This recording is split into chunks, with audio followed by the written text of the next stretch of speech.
Thanks so much for showing up. As I said, my name is Christina Advento, and I'm going to talk about AI prompt engineering for teacher librarians. So this is specifically about ideas for planning lessons. And make sure. There we go. Okay. There's our sponsor. So I'm going to talk just a little bit about my perspective. We had such a great keynote. I hope everybody enjoyed it. And, feel free to put in comments at the chat. I'm not really going to be looking at it right now. You guys can connect with each other. At the end, we'll definitely use it for questions. But I thought all the perspectives from the keynote were so great today. And so I can tell you a little bit about myself and what my perspective will be in this session. So I have been an educator for over 30 years and a librarian for a lot less. But currently I'm in Monmouth County, New Jersey, near the Jersey Shore at an all-girls independent school, high school. And yeah, I'm a teacher. I teach AP Psychology, AP Lang, and I also dual role as librarian, of course. So my perspective for this session is very practical and very pragmatic. I'm like those people who need those tools for creating presentations or, just helping become a better, more creative teacher. So that's kind of my perspective on this whole session. So what I would like to just make sure everybody gets out of this is to just understand what prompt engineering, the catchphrase of the moment is, and just trying to get a little sense of how to get good results from generative AI. And that means specifically giving strategies that you can use just immediately to create better lessons and even to help students understand that whole process. I think one of the most interesting things that was said at the keynote was the fact that, we don't really teach where all this information comes from and how large language models work. So, that's not great because then students don't really understand where their information's coming from and if it's real or not. So, I think this is important to talk to students about as well. So I think just starting with prompt engineering, the term, we know that generative AI works on language. And so we chat is the term with our generative AI trying to get information. The better instructions we give, the better outputs we receive from the AI. And just like any good researcher or good information searcher, we're always trying to iterate and ask better questions and ask more and get more specifics from whatever we're researching. And in this case, it's, we're using the AI tool. So maybe I can get it quick. Maybe if this doesn't take too long, maybe I can do the Mentimeter. This is sometimes really clunky, but perhaps if this is something you guys can help me out with, there's a QR code, there's a menti.com code that you can participate with. I have a couple questions. So if that's something that is easy to do, I can get you guys to participate. Thank you so much.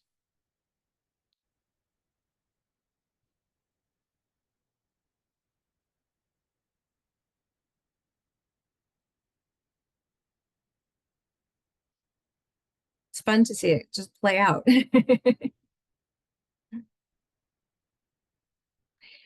The link is, yeah, it's called, let's see, let me get the menti.com and the code is 89873188. That should get it to work. All right. And I think there's a limit, so I don't know. I'm using the free version, so I don't know how many I'm going to get in here, but I'd love to see all the numbers, and they keep changing. But looks like we have a little of everybody, so that's, I think, great. That's important just to kind of know who the audience is. And now I'm going to ask you even a tougher question, not really.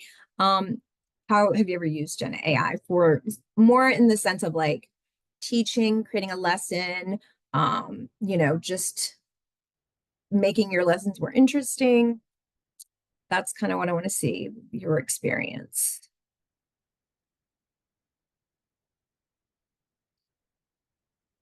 Okay. Yeah. So, I think it's good that that a lot of people are starting to play with it.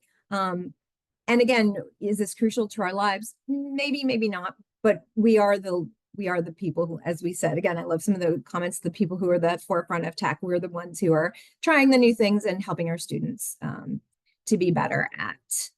Oh, and yeah, in so many other ways, like someone saying grant writing, strategic planning, right? You're using it in your lives in various ways, right? Which I think is amazing. And then at this point, do you have a favorite if you are using it? And I picked three specifically. I think educators tend to use other tools, not necessarily the big three. Like Canva, we use Canva, we use Brisk sometimes to make slides, Perplexity. So I think there are lots of other ones that people are using, but yes, so you're right. So someone said in the comment, I tried to use it, but the generated lesson plans were so generic. So that's something really interesting that I think is so important, because you want to use it for creativity. And if it's boring, it's not going to be helpful, right? So yeah, and I want to hear about some people's experiences with that. So, okay, so here we are, we've tried it, maybe we haven't, maybe we, like it, we don't. So that's where we'll start. Perfect. Absolutely perfect. So we're going to go to some ideas about like how to better, or how, oh, here's my three, like what to use. I've done this presentation. So I got into AI last summer at an innovation conference. It was like, oh my gosh, our school needs to get on this. We need to start doing stuff. No one in my administration is really doing anything yet. And our kids are going to get behind. So I was really just kind of inspired to just start like trying stuff. So by February, I gave this talk to Computers and Libraries conference in DC, and then I've given it in June to just my faculty. Well, each time I've done it, like I think I wasn't even using, the newest one was, I think, Gemini. I wasn't even using that one before. So it's changing so much, right? So every time you use a different tool or use the same tool a month later, it's different. So it's so interesting how, no one's an expert at this, I don't think, but we're all just like trying and figuring out things. So I tried to use it to do a joke. So I thought, okay, let's like do a library joke. So I asked ChatGPT first, and it gave me, why did the library book look so sad? Because it had too many issues. And I said, okay, I need another one. Why did the librarian get kicked off the plane? Because it was overbooked. Okay, so, not the best jokes. That's okay. And then I went to Microsoft Copilot, and it gave me the same joke, but it was a little more enthusiastic. And it also wanted to chat with me, which I thought was kind of interesting. So finally, I went to Gemini, and I kind of like this one the best. I went to the library and asked the librarian for books about paranoia. She whispered, they're right behind you. I think older kids might like that a little better. So just a way to just think about how can we, be creative? How can we, do interesting things or silly things with generative AI? So, but let's go to some strategies. I think this is kind of the meat of it. This is a method that I learned about as I was doing some research, and probably all, many, many different sites had this idea of like, okay, if we want to chat with a large language model, we want to get good results, we need to make sure we're telling it certain things. So the role. This, I think, is one of the most important things that we wouldn't think about is who do we want the generative AI to be? Do we want them to be a neuroscientist or probably not, probably more of an educator, or maybe an expert, maybe a neuroscientist if we have a brain question. So what do we want the AI to act as? Because that will sort of, I think, narrow down their parameters of what kind of things they need to do. The task, of course, what do we want it to do? The requirements. So, here's where some real parameters come into, like, what does it need to include, contain, be? So I think that is kind of a big one that we don't necessarily think about. And the instructions. So what do we want them to do to act on the prompt? So this is a nice acronym, RTRI, and it might help you be very, just be complete when you're trying to ask questions of the AI. So that's one way. And so I've done that several times. I've used this one to help psychology students learn how to read studies, because that is a big thing now. I teach AP psychology, And students don't necessarily read. We usually haven't taught them to read studies. And so that's a really important tool, especially since they've changed the curriculum for next year. So I wanted a whole lesson. So I gave a very, pretty elaborate instructions. I wanted them to, first of all, I wanted first to teach my students the types of research methods, then give them how to read the studies with examples, teaching hook, a video. So I really was as specific as possible, like things that I would really want in a lesson. So I fed that into our friends. And the first one, I think was, I'm going to have to figure that out, which one I use. So I put it in this one, and it's very, you can see the lesson plan's very standardized. It's, it's got all the points and it goes on for a couple pages. But what I noticed was, share a recent news article or study that caught your attention. So instead of giving me a great hook or real life example, it's saying you should go out and find a real life example, which of course, I'm thinking, yes, I that's what I would do normally, but I wanted you to do it. So I said, okay, that's a problem, right? So I go and I iterate, right? I ask it again, I ask it better. I said, give me a non-hypothetical study about the brain to use as an example, right? To get a hook, to get them interested. And it actually gave me the London cab drivers. This was Gemini. It gave me the London cab driver study, which is a real study, because I recognized it. But if I didn't, what I loved about this is it then, because Gemini looks on the web, it gave me a check. It said, we've checked this with Google because Gemini isn't always right. And this is correct. This is a real study. So I thought that's fantastic. So I really liked that. But I also had the problem of, oh, well, the video that they gave me is not real. So I tried to see if I could get a non-hypothetical video or real video, and it thinks it's giving me a real video. It said YouTube how to read a research paper by TED Ed, but when you go to the actual video, it's how to study effectively, which is not at all how to read a research paper. So that was a kind of a bust, right? So I was thinking, I'm going to do as much work creating this, lesson as I am if I would have not used generative AI. So, you got to play with it. But I did use it on all three, and it got very different results, and it was so interesting. So the Gemini, the lesson plan was so boring. There was not much content. The hook was vague and the video was fake. So, but it did improve after I iterated a little. And I love that it checks the internet for accuracy. I thought that was really great. It was the worst overall results in general for me to actually just use it, right? So I tried ChatGPT, and there was a great little hook. Like, we're going to be research detectives, and we're going to try and figure out what are the parts of the study. And so it was really nice. Throughout the content, it gave great examples and tips.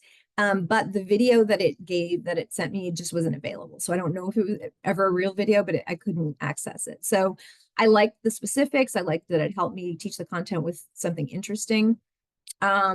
Another one with Copilot, I really liked their hook and examples. The video in this one was real, which was great. But it didn't give me any kind of assessment or activity. So I could have iterated again and said, what can I do with that?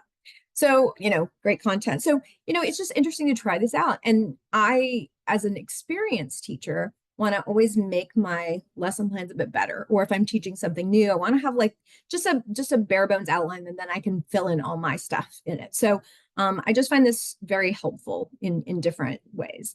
So that's one way, that RTRI, get really specific instructions. You still have to give it more and ask it more, but it's a pretty good method. You can also start with content. So I can either take a bunch of content, notes or something that I want to teach, and just give it to, copy and paste it into the generative AI. And then it can give me, or I can ask it, because this is a very famous, the CRAP or PARC method of analyzing source, right? It's pretty basic and pretty, well known. So I asked the generative AI to give that to me. And so it did. And I said, yep, that's right. And there were some examples. Okay, great. That's a good start. And then I'm going to take that and go to move to not just now I want it to create a lesson. So I asked it to create a lesson. And I like the activity. I like the lesson that it gave me. I thought that was a great way. So you just put in your content or ask for the content and then ask it to create the lesson from that content. So that's the second way. Another way is just, spicing up your lesson plan. So I told ChatGPT to be a middle school librarian, provide a great example to help students understand the problems of having an unreliable source. And they gave me a great little scenario. It's about a miracle cure for a common cold being reported, and it was eating this fruit and it didn't work. So I thought that was great because I think the scenario you could give to students and then the consequences you could ask them, like, well, what do you think would be the problems with this type of, source coming out? So I think that would be a really fun way to just start with talking about sources and unreliable sources. So just having that little scenario I thought could be really great. So you can use the RTRI method. You can start with content, or you can just add little examples and ways to just make it better. The last way that I'm going to talk about is this great website called AI for Education. And they have a lot of tools for educators. And this one I really appreciate. It's the Chatbot Prompts Library. So what does that mean? That means that they give you all the templates that you would need to be able to do to enter information into the into generative AI. So you could take a lesson plan and then put it in and say, now gamify this, right? Or make this better, or give me some real world examples, create rubrics, create quizzes. But instead of just saying, hey, Gemini, create this lesson, this gives you a nice template to be really specific, almost like the RTIR. So here's an example of a lesson idea. So if you want to plan a lesson and then you you're like, okay, I want you to be an expert in, 7th grade science.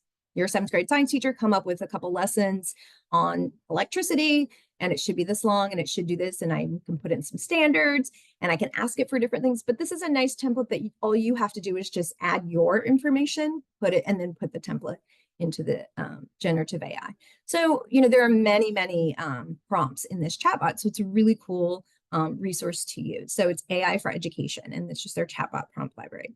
And so thank you. Someone's putting it in. I really appreciate that in the chat.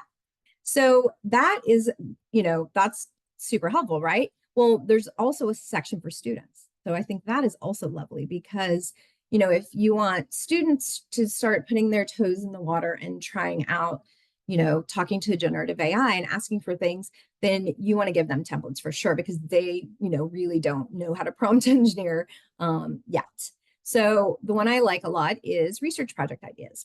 So you give the students this prompt and that says you are say you want to be an 11th grade student, skilled at creatively linking your interests to your studies to deepen and progress your learning. Why is that important? I'll tell you in a minute. Generate, like 5 research project ideas for my US history class studying the revolution, right? And then the ideas should be specific and relate to some of my interests, such as, and then the student will put in things that they like to do. And, we always want students to find research or do research in things that are, that they enjoy. So this is a cool way to tell the generative AI to try to give me some topics that are a little bit like what a, 11th grade, 11th grader would be into. Maybe they put Taylor Swift. Let's see what happens. So I just think it's an interesting way to have students also use AI in, very easy and clear ways. So I just want to give you a couple takeaways. I put all the information on the slide, so sorry for reading it, but I think it's something you can, easily take a picture of. It's, I think the important things are, we can put a lot of data and a lot of information into generative AI, but we might not get what we want out of it unless we're very specific, unless we, kind of are using the right perspective and giving the AI a role and making it really understand what we want.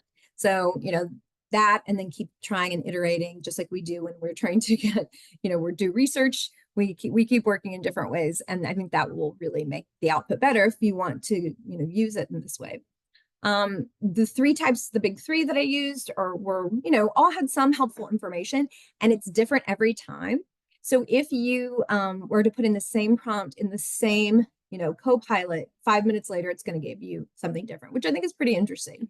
In this trial, clearly ChatGPT and Copilot were kind of more creative, but Gemini actually had some accurate, made sure that their study was accurate. So that was pretty cool. And then I think, we're experts. We need to make sure that we're, checking AI and knowing our subject matter, or, knowing the sources that our students are using. But we can use AI to be creative in our pedagogy and really thorough in our content, and just, think of better ways, better things, maybe save time. So that's my 2 cents. So I hope that that was, like helpful. And I'd love to hear about your experiences and what you're doing with it and, like how, we can do this better. I'm going to put on the chat. I can also open up my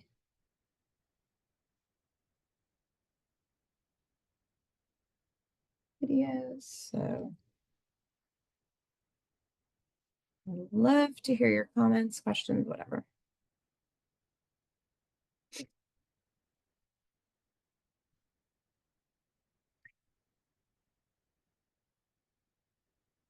Yeah, some people have said that they are using it for lesson planning. And I think that's, that's fantastic because it's just, whether you're a new teacher or, an experienced teacher, you still have needs to, make it better or make sure you're using a Perplexity. Someone asked about Perplexity. So I haven't used it for a while. I think I tried it when it was like early stages. And I love that it's the one that has citations, right, for the sources. So I think that one is one that I don't know if it would do a better job of lesson planning, but these are great things to try because they're constantly getting better, right? And so I see from John that Flint Campus is working on creating AI tutors. So that's something I don't know a lot about. So I know that, but I think that is another really good use of like getting students, right? Is that what I'm thinking? Students ask questions and you're telling the generative AI to act as a teacher, right? Or act as a tutor and help me understand, right? I think that's what the AI tutors made, which I think is really cool. For lesson planning, so I think out of those three, I'm still like every time it's different, right? So I think that I noticed that I think it was Copilot that had a little almost a place where you could say, do you want it to be more creative or more correct or something? And I thought that was an interesting, like way to dial the AI a certain way. So I think because I like new ideas, I want it to be a little bit creative, but of course I want it to be correct too. So I thought that was sort of interesting.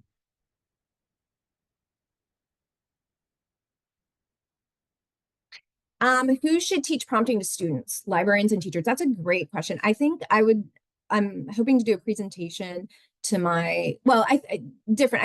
I think we need to teach our students first what is AI, right? And then in the classroom, especially with the content subject area, because I'm in a high school. I mean, I think you can teach it. I think librarians are a great way to teach it. I hope to do some presentations. And then it depends on the subject too, because you might have a specific AI that you want to use for math and you want it to prompt it in different ways. But it's amazing. You can do so many different things with it. Great. And so, yeah, content specific sentences. So great. Like there's so many cool uses of it. Okay, so copy of my slides. Yes. So that is, I'm going to go to this slide. And if you would just send me an email, cvadvento@gmail.com. I don't think there's another way for the conference for us to share at the conference. So I'd be happy if you just sent me an email. I would totally send you my slides. So a question from Anna Rose says, what do you say to the student who says, why should I do my assignment without AI if you're playing your lessons without AI? It's kind of like, yeah, so I get it. Like students and teachers, that is an interesting, a lot of my faculty were really, really concerned about that. They're like, well, why are we using it? And our students, we're telling them not to use it to do certain things. But I don't need to learn how to write. My students need to learn how to write. I don't need to learn how to write a lesson plan. My students, they're the ones that I need to get the content to them in an interesting way. So I would say that it's very different. And we need to make that clear that it is not, if I'm trying to learn a skill, I will not use generative AI to do it for me. If I will use it only if I need help in my job, right? So they're in a different position as students. And especially I think the lower years, the more you have to be careful with it. Like for us in high school, 9th and 10th graders, shouldn't really be doing it much at all for writing, maybe for a research topic or but when they get to 11th and 12th grade, when we give them grammar lessons, do we want them to use Grammarly? Is that okay? But I think it's really important for this teacher to communicate and the department and the school to communicate what is appropriate for that class, for that assignment even. And that gets tricky because it is it really can depend. It really can depend. Yeah. And I think that yes, if students are using AI for anything and whatever the level you have said to them, then they need to learn how to cite AI. That's absolutely crucial because this, just like anything, it is a source, and we hope that they're using it and we're teaching them and we're having them use it correctly, and that means they're citing it too. So I think that's super important. And there are some guidelines out there, I know, and I think they're probably, still making them more concrete, like APA or use MLA. So definitely. Thank you for typing out my email address, cvadvento@gmail.com. Appreciate that. Yes. Yes, back to school night. You can use Brisk is another one that will actually make your slides for you, BRISK. It's a great one as well. Thank you so much for coming, and I'd love to hear from you. I'm on LinkedIn or on my email. Thanks. And I hope you guys enjoy the rest of the sessions. I think they're going to be great.